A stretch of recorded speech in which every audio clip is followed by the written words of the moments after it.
what drives you to the polls? We took to the streets to see which issues were of most importance to Naperville residents this election year.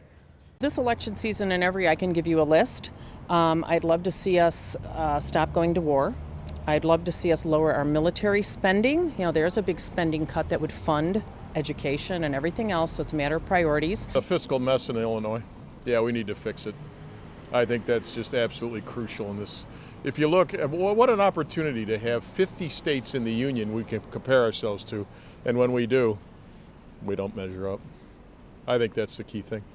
Though their choice in candidate will determine the stance each takes on the above issues, voters will also be asked directly about 5 specific topics in the form of referendums. Naperville News 17's Jadel Maglaya has more. At the top of this November's election ballot, Illinois voters will see 5 referendum questions tailored to gauge the public's opinion on some hot-button issues. The first 2 deal with potential amendments to the state constitution.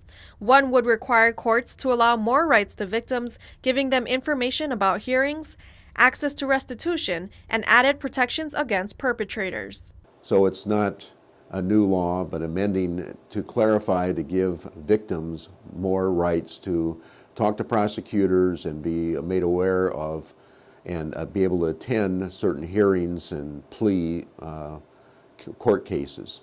The second deals with voter rights, asking the public whether people should be denied the right to register or vote based on factors like race, ethnicity, religion, and sexual orientation. It states that you can't discriminate based on one's language.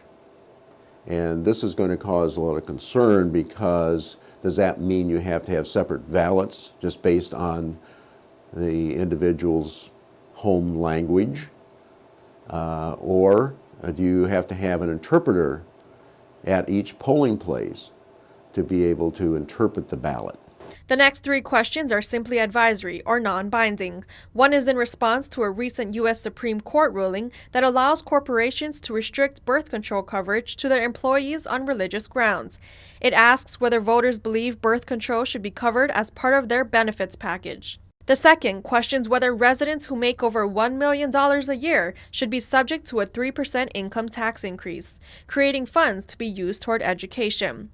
And the third asks voters if the state should increase the hourly minimum wage from $8.25 to $10, a prospect that gives some local business owners pause. When you have employers such as ourselves, small business owners, who are really forced to pay a certain wage, that really makes an impact on the decisions that they're able to make in terms of hiring. And ultimately, those costs, those higher costs that we incur to pay employees, are then passed on to consumers. Though the result of these answers have no immediate impact, they do give an indication to politicians as to what way public opinion is swaying, helping to guide them in the future when weighing in on potential legislation. Reporting from City Hall, I'm Jodelle Maglaya for Naperville News 17. 5 is an unusually high number of referendums for an Illinois ballot.